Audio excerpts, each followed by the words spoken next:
The views and opinions expressed on Unlock Your Wealth Radio are those of the host, guests, and callers only and are not necessarily the views of Unlock Your Wealth Radio, Heather Wagenhals, or Success Publishing International.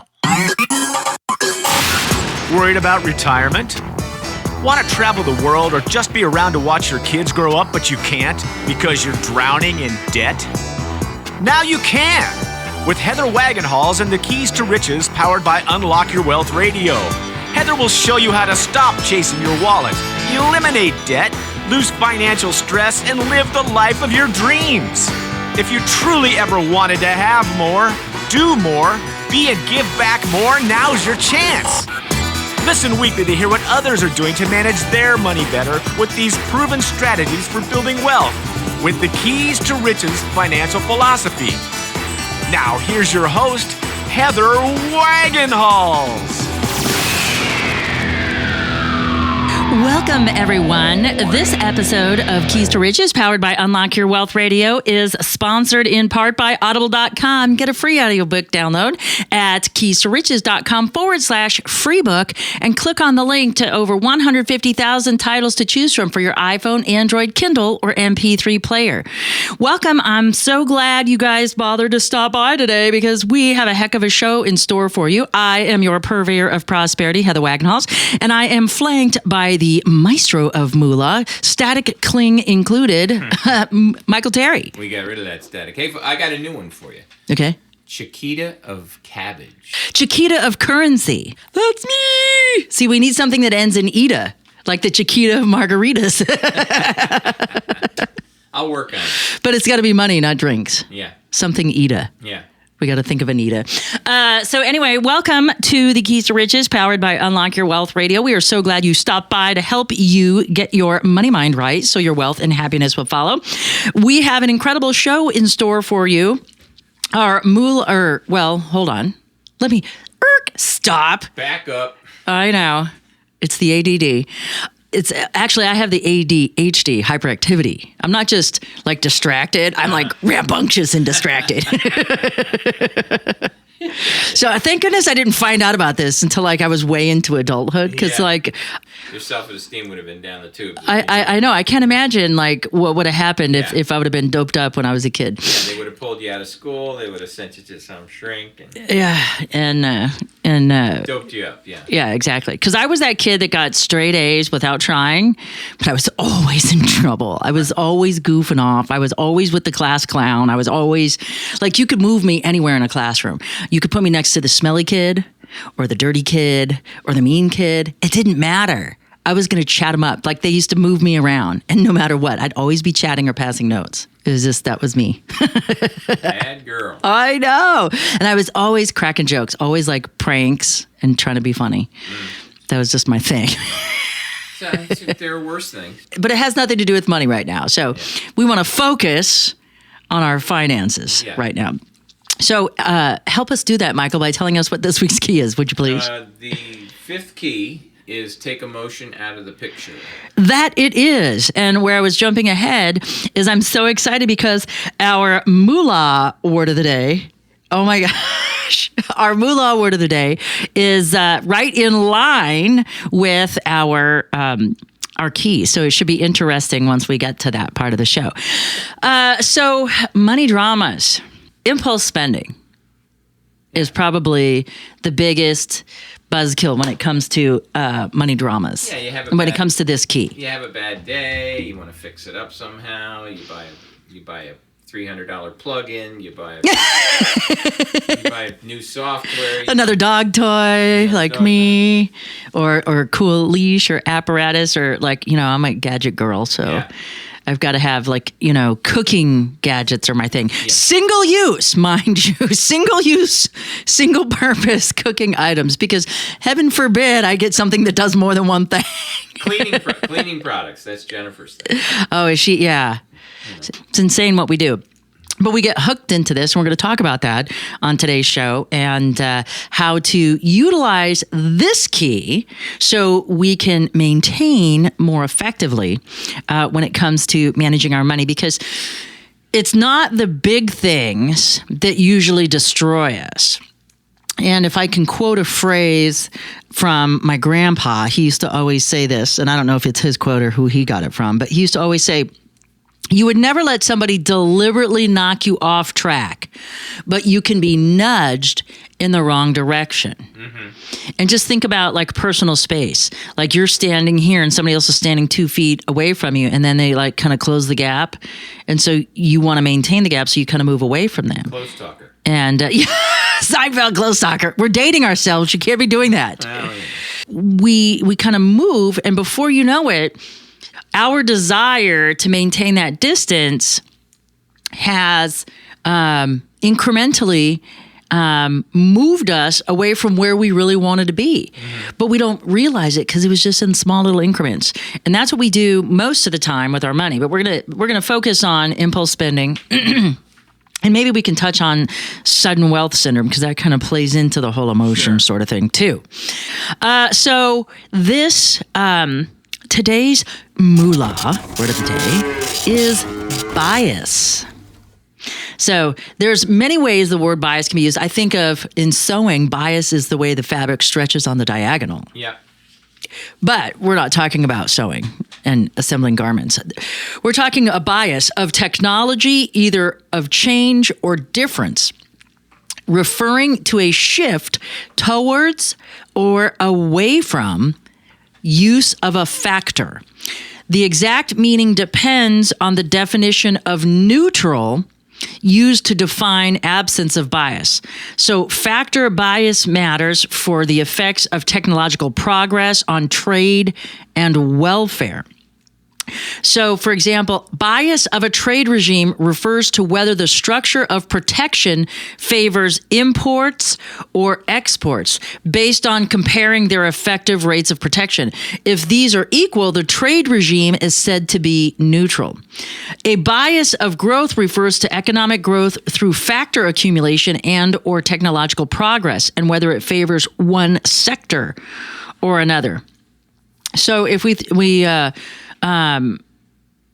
so here's an example on growth. Growth is said to be export biased if the export sector expands faster than the rest of the economy. And import bias is if we import competing sectors and we favor that and that one expands. So bias can only be determined when we know what neutral is. Okay. And so let's say we have a bias toward animal-friendly causes. Let's take it out of the financial realm so we can connect with it better.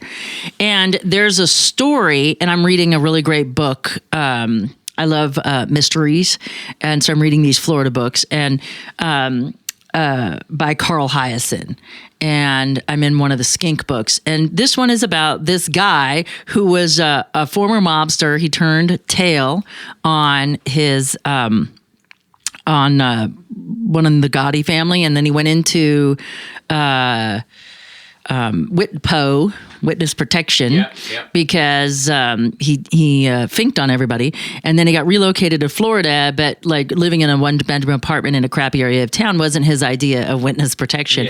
And so like he made all this money in real estate, and then became a developer, and then created this theme park, and he just had this big whale die, and like all these things, these series of animal events are going on, right? And they focus on more the focus of the main characters have to do with the PR people and how they're spinning it, So you can have news about animals dying, which would be kind of just reporting the news. It would be unbiased. But if you wanted to inflame or exacerbate a group, you can, which is what's going on in the book. There's a lot of this eco-terrorism going on in the book. And they're trying to make this guy look bad, and they're trying to create a bad name for him. And so they just change up the adjectives on how they describe stuff. And before you know it, like at first, when they stole these two rats, which are called voles, and they were sacrosanct. They were like the last two before this thing was extinct and then got run over on the freeway. And so now they were trying to pitch the guy. It just was like the place was robbed, these animals were stolen, and then they were later subsequently killed. But they're spinning it like this place was doing such great work in preservation. But then, so it tried to put the guy in a good light. So it tried to create a favorable bias. But most of the time, when you talk about eco-terrorism and you hear about all of these captive animal parts, like they just had a whale die, a killer whale, they try to vilify them. So it is what it is, but then you have the bias based on how you feel. If you don't like animals in captivity and an animal dies in captivity, just reinforces your bias. So this colors how we look at things, and that's precisely what this week's key is all about in Take Emotion Out of the Picture. It's about understanding how we do it, and it's from a biological level. And this is where our three amigos really kind of come into play when we start talking about what's going on inside. So bias it was a good moolah word of the day.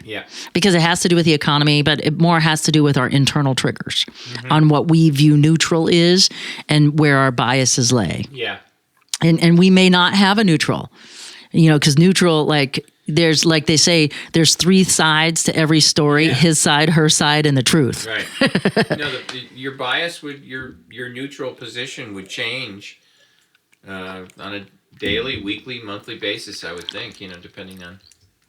Absolutely. It can totally do that. So, anyhow, that's it for this week's Moolah Word of the Day. Our key is coming up, but first, this segment of Keys to Riches, powered by Unlock Your Wealth Radio, is sponsored by KeepMyID.org, the only service that actually prevents identity theft.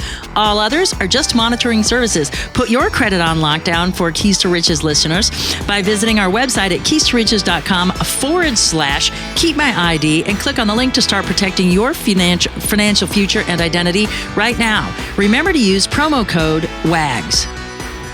So for those of you who are joining us for the first time, welcome to the show. We are so glad to have you at the Keys to Riches, powered by Unlock Your Wealth Radio. And the Keys to Riches is a financial philosophy that teaches you how to think like the rich and be in control of your own money. It also gives you specific techniques to create or fix your credit, eliminate debt, save and invest, building wealth while transforming your current financial habits into healthy money management skills. We do this one key at a time, 1 week at a time here at Keys to Riches, powered by Unlock Your Wealth Radio. And I am so excited because this is a great key. We've done some planning. We've been addressing our 3-5 financial strategy. So we've gotten our where am I going? And we only have one more. What's the difference? And it's coming up. 2 different keys address the what's the difference, because it's 2 different keys. And in order for us to be effective with those 2 keys, this key must happen. And we must totally understand where it is. And this key, and next week's key, actually, key 6, which is... Hope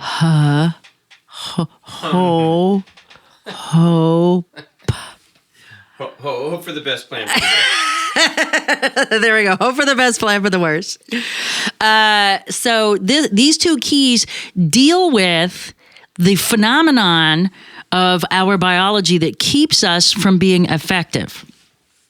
So if you have been curious about any of the brain research that's out there, if you dabble in any of that Zen stuff, brain stuff, mind stuff, neuroplasticity, behavior modification, you'll find this part really interesting. And you'll say, oh, I kind of always thought that was what was going on. And if you've never been exposed to this, you can respond like one of my attendees to one of my workshops.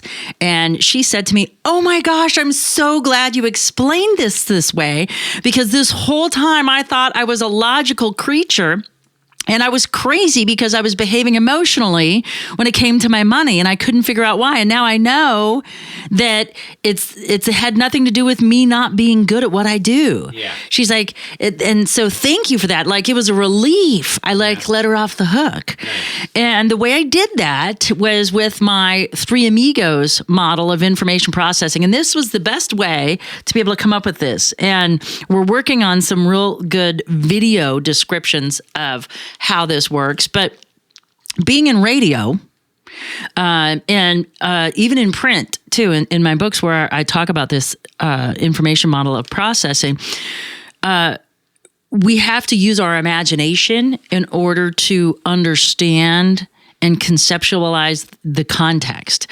And so I dumbed it down. Or I shouldn't say dumbed it down. I simplified it to where anybody, by hearing it or reading it, can understand it without a visual representation of it. But you can create the imagery in your mind with this Three Amigos. And so if anybody's ever seen the movie The Three Amigos, you've got Chevy Chase, Martin Short, and Steve Martin. And they're kind of just these hapless, bumbling guys. But they actually, when they work together, they come together, they can accomplish great things. And that's kind of how I view what goes on in our heads and how we biologically respond to stuff.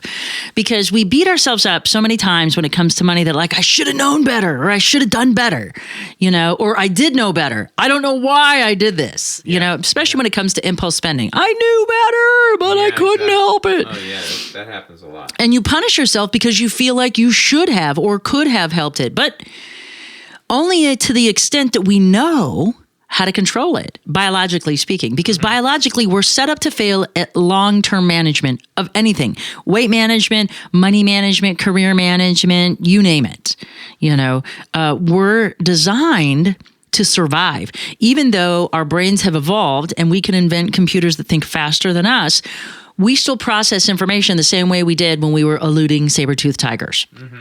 And so we have to understand the structure of the brain and what goes on biologically in order for us to really grasp what we do and why it's important to take emotion out of the picture. But more importantly, we need to get a handle on our biology, because this key was initially take emotion out of the picture, but as the keys as a philosophy has evolved with the advent of more brain research that I've been able to do to support my theories about what goes on in the body and the disconnect sometimes between the body and the brain, that this key has really evolved. And so take emotion out of the picture is only just part of the description, because we don't want to take it completely out of the picture. All right. This key means we need to be passionate about making money, but we want to be impartial when it comes to spending money or allocating resources that go out. Yeah. That is not just frivolous spending, mind you. That's maintaining a healthy savings and spending plan and making effective risk-based decisions, meaning investing. And that's one of our 5 areas of concern is asset multiplication. Right. And, you can be great at making money, and you can be really crappy at picking investments. Yeah. Okay. And biology gets in the way, because goodness knows with the internet, there's so much that we can do research-wise. Yeah. We can kill ourselves with information. But if we have what we call analysis paralysis, where you are inundated with too much information and you can't make a decision, it's a biological reason why you can't make a decision. Or if you don't get enough information and you make a snap decision to invest in something that you later regret. And I know people that do this all the time. And they wonder why. And because they went on their emotion, it felt like the right thing to do. I really liked these people. And that's about rapport, and that's about biology. That's not about it being a solid investment. It's about them feeling good about it. Mm-hmm. So how do we do this? Well, we have to understand how we process information in order to stay in that logic brain and learn how to dissociate our emotions when it comes to separating ourselves from our finances. So simply put, there are these 3 areas of the brain, or what I refer to as the 3 amigos.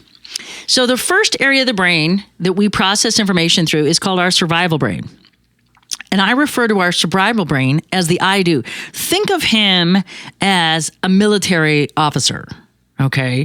And his idea is to assess risk. All right. And based on biological factors that are ingrained in our DNA, he's going to choose one of three responses. He is going to fight or attack. He is going to freeze or play possum, or he is going to flee and go the other way and run away and hide. Unlike the devil. Now, he has an information databank or a file cabinet, if you will, that he can go to when his radar gets triggered and he sees something that comes up on the radar, and he can go look in this file cabinet for what to do. And it'll say, fight, freeze, or flee. And if the incoming stimulus from your environment or a thought you create yourself gets on his radar, he's going to go to the file cabinet and he's going to pick the response. If there isn't any information on what to do, if it's a new stimulus, he's going to go with what he thinks is the best possible response. Again, it's going to be fight, freeze, or flee. And this is because, and he has a natural negativity bias, so he's looking for trouble because he either wants to avoid it or confront it and move on, get it out of the way.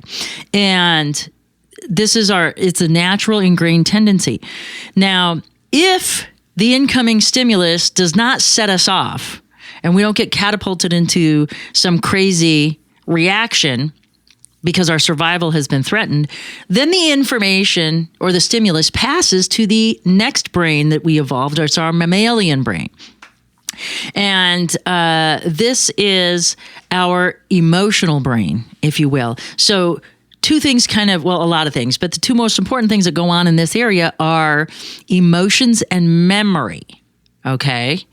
And so we survive first, and then we emote second, and then we reason and use logic. So that's the process. So in this brain, if the incoming stimulus, the curmudgeon, I call this guy the crazy curmudgeon, he has a negativity bias also because he might see what's coming in and it might not have set off the survival mechanism from the I do, the initial decision officer. So if he lets it go by, this guy can say, oh, wait a minute, hold up, because this is where the memories are. Right. He's like, remember that time? Sure, that worked. And that was an unpleasant experience, or that was a pleasurable experience. Right. Either way, if he gets catapulted in one direction or another, and we have 6 basic emotions, so, it could be a pleasurable catapult, like when married people make ineffective decisions in response to a sexual drive and cheat, Yep. So that's a pleasurable experience. It has negative consequences, right. But in that moment, right. It's a pleasurable experience. And so even if the I do doesn't get triggered, the curmudgeon may get set off. He may get catapulted and be like, oh, remember the last time we saw that hot blonde? Ooh, I'm going for it. And forgetting, because what happens, the biology gets upset. That natural drive engages hormones and boom, we're off and running. And if we think about these 3 brains like an elevator, you come in on the first floor. The I do lives on the first floor. If he's not catapulted in any particular way, that stimulus goes up to the second floor. And if that stimulus, if the curmudgeon doesn't get set off in any particular way, then, and only then, can that elevator go back up. Because if the curmudgeon pulls that emergency button, you're going back down. Yeah. And it's all about survival, towards pleasure and away from pain in this moment. Yeah. The fact that your spouse is going to be angry after this particular sexual act you're about ready to commit is not relevant.